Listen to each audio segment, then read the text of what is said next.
Entrega teu caminho ao Senhor, confia nele, o mais ele fará. Tudo posso naquele que me fortalece. Os anjos do Senhor se acampam ao redor daqueles que o temem e os livra. Muito bom dia, com a bênção, uma graça de Deus. Nessa manhã, nós iniciamos mais um dia. Queremos a cada dia vivermos mais para o céu e menos para essa terra. Entregamos nas mãos do Senhor inteiramente o nosso coração e pedimos que Ele nos conduza por toda a nossa trajetória. Todos os dias nesse canal nós estudamos um capítulo da Palavra do Senhor e nessa manhã eu vou convidar você a abrir a Bíblia no livro de João, capítulo 9, o versículo 1 e o versículo 2.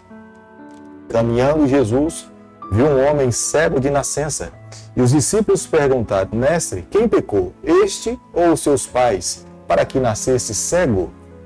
No momento em que Jesus colocou os seus pés aqui nessa terra, era muito mais fácil para Jesus curar a cegueira daqueles que não enxergavam de nascença do que curar a cegueira daqueles que conseguiam ver as outras pessoas. No capítulo que nós estaremos a estudar nessa manhã, veremos claramente: o nosso Salvador Jesus Cristo é o Senhor e Salvador daquele cego. Mas aqueles que enxergavam não aceitavam a Jesus Cristo. Embora o cego de nascença vivesse mendigando desde a sua meninice, mas ele reconhece que Jesus é o seu Salvador. Os líderes daquela época viviam na pompa e na riqueza, mas não enxergaram que Jesus era o seu Salvador. A pergunta que os discípulos fazem a Jesus, em busca de uma resposta, quem na verdade tinha cometido pecado, para que aquele homem estivesse nascido cego, adivinha da cultura dos judeus. Eles acreditavam que toda pessoa que estivesse sofrendo ou que tivesse alguma deficiência, eram os seus pais, os seus antepassados é que tinham pecado. E os seus filhos no presente estavam pagando as consequências dos seus pais. Jesus, naquele momento, corrige a visão dos seus discípulos. Jesus mostra para eles que nós sofremos não em decorrência dos pecados dos nossos antepassados, nós sofremos em decorrência dos nossos próprios erros. E pelo fato de nós vivermos nesse mundo, dentro do grande conflito, pessoas boas podem sofrer, seres humanos que se encontram nesse mundo, mesmo que sejam consideradas inocentes, elas também podem sofrer. Um cristão verdadeiro que serve ao Senhor, que vive em fidelidade a Deus, como o cristão Jó sofreu, porque nós que vivemos nessa terra também, nós não podemos sofrer. Como nós podemos observar no versículo 5 do capítulo que nós estamos estudando nessa manhã, Jesus veio a essa terra para ser a luz do mundo, ser o nosso Salvador.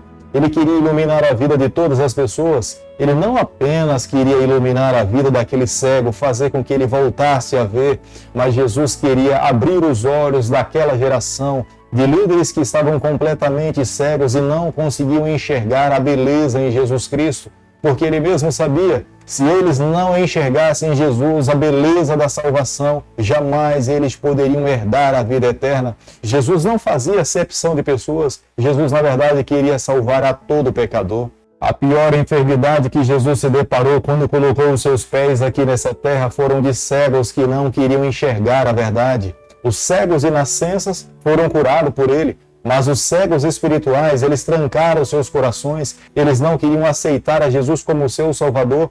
Embora Jesus estivesse realizado muitos milagres com o objetivo de curar a sua própria cegueira, mas eles não estavam com os seus corações abertos para receber a Jesus, a aceitar ao Senhor e permitir que a verdade conduzisse as suas vidas. Embora nós vivamos nesse mundo e nós soframos as consequências do pecado, Jesus veio a essa terra nos trazer libertação.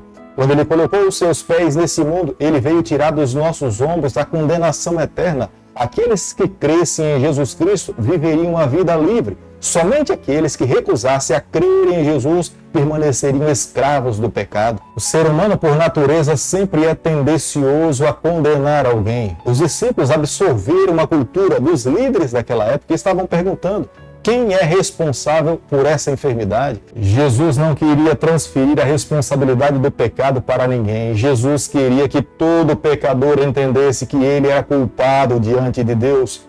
Se eles não entendessem que eles precisavam de Jesus Cristo e a cura só seria em Jesus Cristo, Ele é o médico dos médicos, é Ele que entende do problema do pecado, nenhuma pessoa, nem muito menos seus discípulos, poderiam um dia viver eternamente. Para viver eternamente ao lado do Senhor é necessário cada um de nós nos conhecermos, sabermos quem nós somos. Nós somos pecadores, nascemos infectados com o pecado. Se alguém almeja encontrar a cura para a sua enfermidade, tem que correr para os braços do seu médico. O único especialista em pecado é Jesus Cristo, é o nosso Salvador. Ele é o Cordeiro de Deus, somente Ele nos limpa de toda a enfermidade do pecado.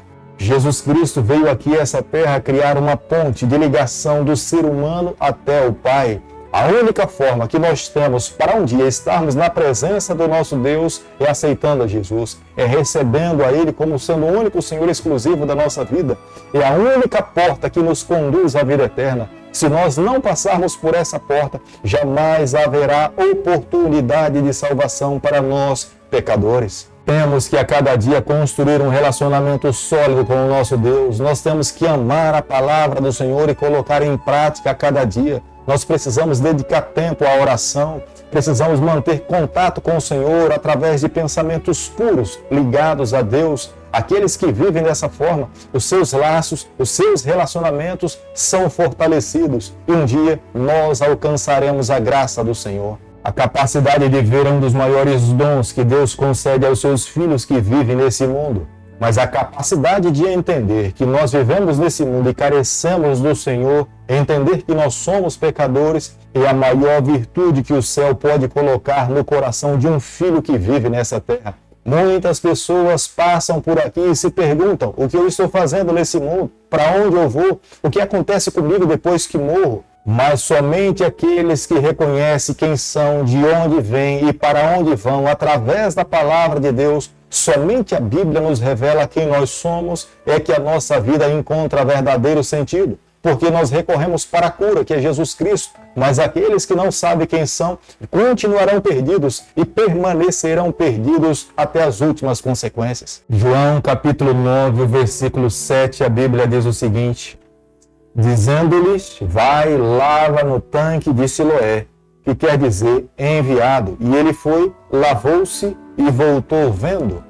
Depois de Jesus então ter feito um lodo no chão com saliva e ter passado nos olhos daquele homem, Jesus Cristo lhe enviou para que ele fosse até o poço de Siloé e ali se lavasse. Embora ele estivesse crescido como cego, não conseguia enxergar, mas depois de acreditar e confiar que em Jesus ele voltaria a viver, ele obedece ao Senhor, vai até o poço de Siloé, e ele então lava os seus olhos e ele volta enxergando como se nada tivesse acontecido. Jesus poderia ter curado aquele cego sem colocar um lodo nos seus olhos. Jesus poderia ter dito: fica curado, e ele ficaria curado. Mas o Senhor coloca um lodo nos seus olhos e lhe envia para que ele fosse até o poço de Siloé e lavasse os seus olhos, porque o Senhor sempre trabalha conosco, nos levando a viver uma vida de confiança nele. Aqueles que não crêem no Senhor não recebem os milagres na sua vida. Aqueles que não recebem Jesus na sua vida não receberão as bênçãos do Senhor. Todas as bênçãos do Senhor estão condicionadas a crer nele, a confiar nele, para que nós possamos ser abençoados.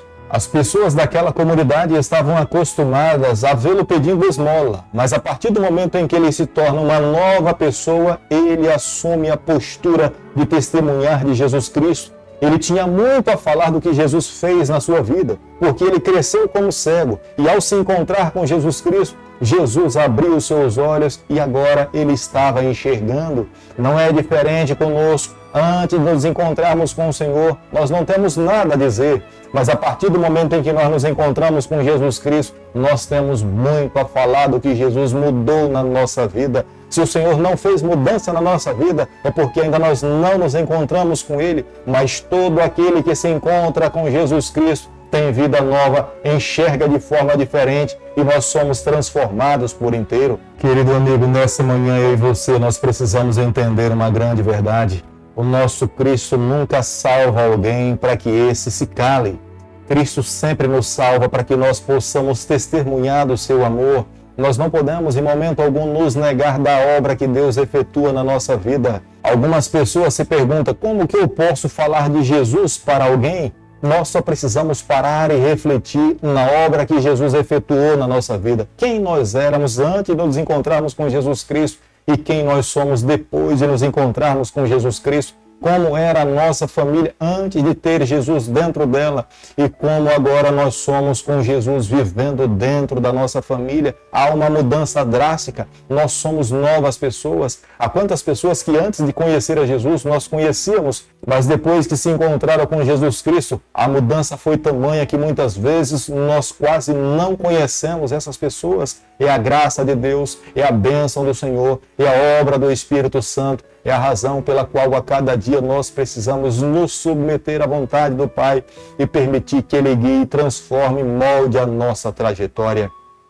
Querido Pai, em Tuas mãos, nessa manhã nós nos colocamos, queremos viver exclusivamente para o Senhor. Toma o nosso coração, nos ajude a cada dia a vivermos para o Senhor, perdoa os nossos pecados, é o nosso pedido, é a nossa oração e nós fazemos em nome de Jesus.